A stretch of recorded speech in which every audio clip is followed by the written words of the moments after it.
3 කොටස. අනේ නෑ සර්. ඒත් එහෙම යන එක සර්ට හරි නැහැ. ඒකයි. මං ගැන මං බලා ගන්නම්. ඔයාට ඒක ප්‍රශ්නයක් නම් කියන්න. මොකද මෙතන වැඩකටනේ හිටියේ වෙන මගුලකට නෙවෙයිනේ. සුවහස් සිටින්නේ කෝපේනි. කොහොමත් ඔහු දහවල සිටම උන්නේ කෝපේනි. සිනාසී සිටියේ දරුවා සමග පමණි. ඔහුගේ ගිගිරුමට කෙල්ලගේ දැසට කඳුළු පිරුණි. තවත් විනාඩි 45කට පමණ පසු වාර්තාව සකසා අවසන් විය. කෙල්ල හසුනේ කෙලින් වූයේ රිදුම් දෙන තුනටිය නිසාය. උදෑසන පටන් හැඳිසාරිය ගතට අපහසුය. නමුත් හිස ඔසවන විටම තමා දෙස බලා සිටින සුවහස්ගේ දැස් දුටු ඈ වහා බිම බලාගත්තේ ඒ දැස්වල බැල්ම තේරුම් ගත නොහිය. ඒවායේ අසංවරකම් නැත. සිතට සැනසෙල්ලක් දැනුණද කුමක්දෝ බරක් ඇත. දරුවත් එක්ක ගිහින් වාහනේට නගින්න. මෙන්න කී එක. මං එන්නම් 5 minutes වලින්. ස්ටාර්ට් කරගෙන AC දාගෙන ඉන්න. පඬිතකම් නොකර. තමුන්ට ඕනි නැතුව ඇති ඒත් පොඩි කාට රස්නේ. යමක් කියන්නට මුව විවර කරන කෙල්ලට ඔහු කීවේ ඇය මුව වසා බිම බලා ගන්නා විටය. දසතම වැසී යන තරම් වැසි ඇදහැලෙන වග දුටුවේ කාර්යාලයෙන් පිටතට පැමිණි පසුය. මේ වැස්සේ කුලී රියක යනවා යනු බොරුවකි. නිකරුණේ දරුවාද තෙමෙනු ඇත. ඇය සුවහස්ගේ රිය අගුළු විවර කර මදක් උන්නේ පිටුපසට නගිනවාද ඉදිරියට නගිදවාද සිතමිනි. කුමක්වද ඔහු තමාගේ ආයතන ප්‍රධානියාය. ඉදිරිපස සිටින විට ආරක්ෂක නිලධාරීන්ට පවා පෙනේ. ඔහු බැන්නද කම් නැත. කෙල්ල පිටුපස අසුනට ගොඩ වූයේ දරුවාද උකුලේ තබා ගනිමිනි. මිනිත්තු 10කින් පමණ පැමිණි සුවහස් පුදුමයට හේතුවන පරිදි කෙල්ලට කිසිවක් නොපවසා එක් බැල්මක් පමණක් පිටුපසට හෙලා රිය පනගැන්වුවේ ඔහු ගෙනා කුඩා පාර්සල් කිහිපයෙන් රිය පුරා කෑම සුවඳ පැතිරෙන විටය. පාර නොපෙනෙන තරම් වැසිය. රියේ වයිපරය නොනවත්වා වතුර පිසදමයි.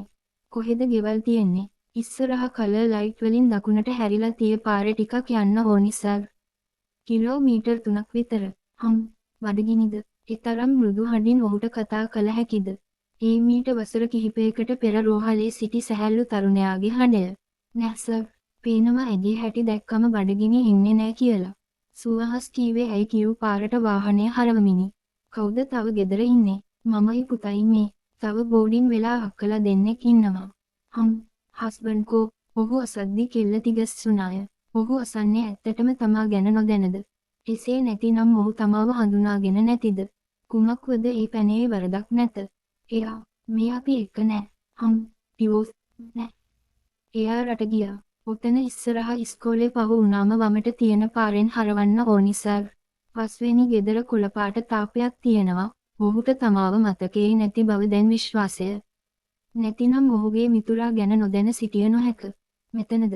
රිය නැවතුනේ තනි තට්ටුවේ නිවසක් අසලය. මුළු නිවසම අඳුරේ ගිලී ඇත.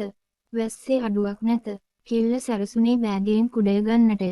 ඒත් සමගම පිටුපස අසුන යට වූ විසල් කුඩයගත් සුවහස් රියෙන් පිටතට ගොස් ගේට්ටුව විවර කළේ රිය මිදුලට දමන්නට හැකි අයුරිනි. අපි මෙතනින් වහින්නම් සර්. කෙල්ල කීවේ අසරණමය. ඔහු මෙසේ කළ යුතු නැත. තමුන් තෙමි ගියාට කමක් නෑ. අහිංසක පොඩිකාව තෙමන්න එපා. ඔහු තරවටු හඬින් කීවේ රිය මිදුලට දමමිනි. රියෙන් වැස කුඩයත් රැගෙන පිටුපස දොර විවර කර කෙල්ලගේ පැත්තට කුඩය ඇල්ලුවේ ඇය බෑගයෙන් යතුරු ගන්නා විටය. බෑග් දෙක තියලා බහින්න දරුව තෙමන්න නැතුව.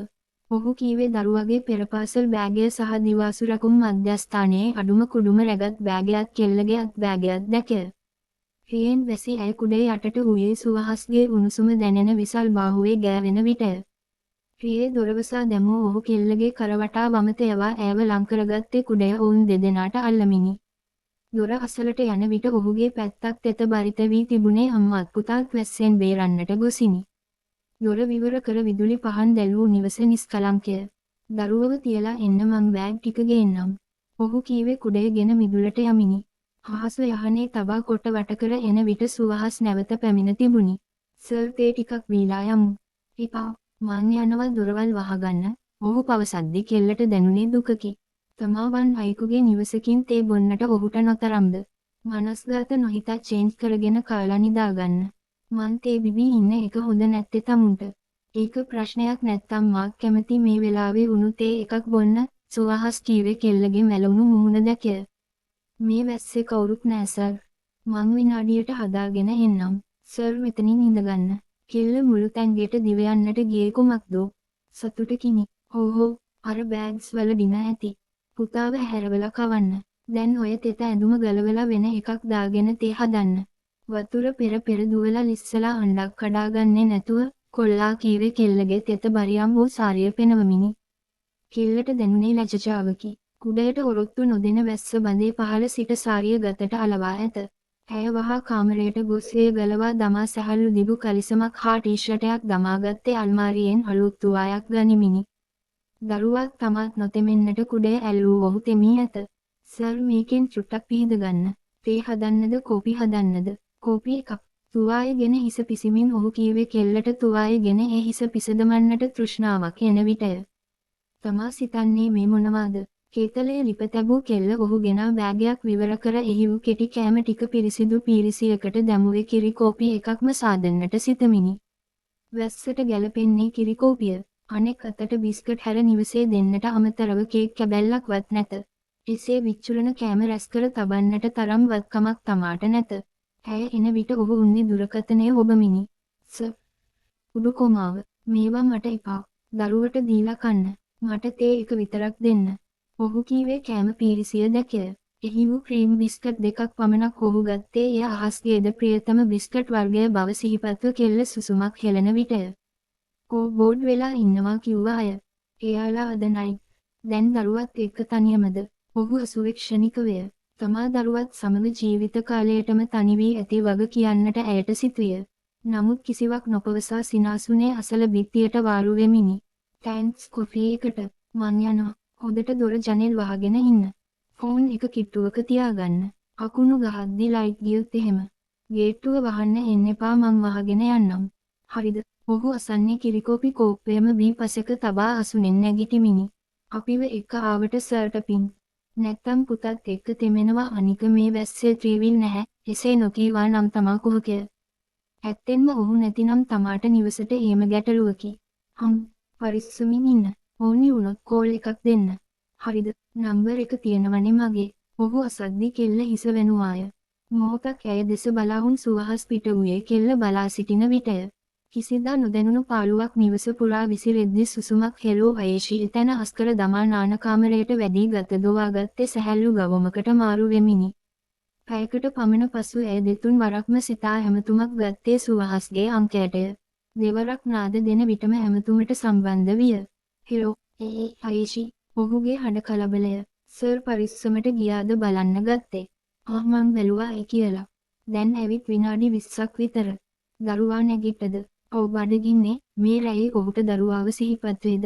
බඩ පිරিলা ඇති. සැන්විච් කාලා කිරි බිව්වනේ. නැගිට්ටත් කන්නේ නැහැ දැන්. මං තියන්නම් සර් කන්න දැන් 11ටත් ළඟයි. මගදී කිරි කෝපි එකක් හම්බුණා. ඒක බීලා බඩ පිරিলা. තව එකක් තිබ්බා නම් රැට කෑම ඕනිම නැහැ. Good night අයේෂී. සුවහස් පැවසුවේ කෙල්ලට කුමක්දෝ හැඟීමක් දැනෙන විටය. බුදු සරණයි සර්. නැත. එය ඇසෙන්නට පෙර දුරකථනයේ විසන්දි වී තිබුණි. කෙල්ල සුසුමක් හෙළුවේ පිටත වැටෙන වැස්සේ හඬට සවන් යොමමිනි. වසුදින මාතෘකාව වී තිබුණේ තෙල් තොග වංචාව සම්බන්ධවය. මදුරංග සමග තවත් කිහිප දෙනෙක්ගේ වැඩ තහනම් වූයේ සියලු විස්තර විගණනයට යොමු වෙද්දීය. මදුරංගගේ ප්‍රකෝපකාරී දැස යොමු වූයේ අයේෂි දෙසටය. විසල් කරදරයක් ඉදිරියේදී ඇතිවිය හැකි වග කෙල්ලට දැනුනි. ඇයට බියක් දැනුනේ අහස් ගැනය. අම්මියෝ, ඔයාගේ ඔෆිස් එකට මාව එක්ක යන්නකෝ අම්මියෝ. ඒ මොකටද පුතේ? එහෙ ඉන්නේ ලොකු අය විතරනේ. පොඩි අය යන්නේ නැහැ. අනේ අම්මි ප්ලීස්. අර සර අංකල් හරිම හොඳයි අනේ. එහෙ සස කෑමත් ගොඩාලියක් තියනෝනේ. පුතා ආසයි ඒවා කන්න අම්මි. පුංචි අහස් වදන් ගලපද්දි කෙල්ලට දැනුනේ වේදනාවකි. මං හවසට එද්දි මැනිකට සස කෑම අරන් එන්නම්. හරිද පුතේ? කෙල්ල පවසන්නේ පුංචි අහස්ගේ මුහුණ මැලවෙන විටය. නමුත් කල හැකි යමක් නැත. දරුවට එය තේරෙන්නේද නැත. ඒ සිඟිති මුව දකින විට ඇයට වාවන්නේ නැත. යමු මැනික අපිට පරක්කු වෙනවනේ. හවසට අම්මි බඩක් අරන් එන්නම්. අපි දෙන්නම රැට ෆිල්ම් එකක් බලමු. හොඳ. ඇය අසන්නේ දොරගුළු දමා යතුර අත්බෑගයට දමා ගනිමිනි. එවර නම් අහස්ගේ මුවේ ඇඳුනේ සිනහවකි. කාර්යාලයට ගියද ඒ වන විට සුවහස් පැමිණ සිටියේ නැත. කෙල්ල ඇගේ අසුනට ගියේ පරිගණකය පනගන්වමිනි. ආනංගි, දැන් අපිව මතක නෑ නේද? දොරින් ඉබුණු නර්මදාගේ හඬට ඇය තිගස්සුනද සිනහවක් නැගුණේ ඇය එබී සිටින අයුරු දැකය. ගුඩ් මෝනින් අක්කේ. මෝනින් කෝ අද ඇස්ස බොස්සා නැද්ද? තාම නෑ. ඇහුණොත් ඉවරයි හොඳේ. අපෝ අපි කතරගම ගියා. ඔයාට මේ ටික ගෙනාවේ. පුංචි පැටියටත් දීලා කන්න හොඳේ. මං යනෝ බුසා ආවොත් වෙනුමක් අහන්න වෙනවා. ඇය මේසේ මත පාර්සලයක් තබමින් දිව ගියේ ස්තුති කරන්නටත් ප්‍රථමවය. කිල්ලට සිහිපත් වූ තාත්තාවය. තමා ලොව කන්නට කැමති කෑම වලින් දොදොල් පෙරමුණේ තිබුණි. නමුත් වසර 3කින් පමණ දොදොල් කැබැල්ලක් රස බලා නැත.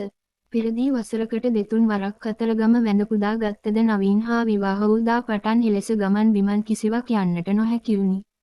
ඔහුට රැකියාව මූලික විය. දරුවා ලැබෙන්නට සිටි කාලයේදීවත් කැමති දෙයක් කන්ට ලැබුණේ අහම්බෙනි. එයත් කවුරුන් හෝ ගෙන දුන්නේ නම් පමණි. භාවනා කරනවද? සුවහස්ගේ කෝපවත් හඬට අයේෂි තිගස්සුනේ කල්පනා ලොවින් බිමට ඇද වැටෙද්දීය. හමුවෙමු නැවතත්. කතාව කියවන ගමන් channel එක subscribe කරලා කතාවට like එකක් දාන්න. ඔයාගේ අදහසත් කියාගෙනම යන්න.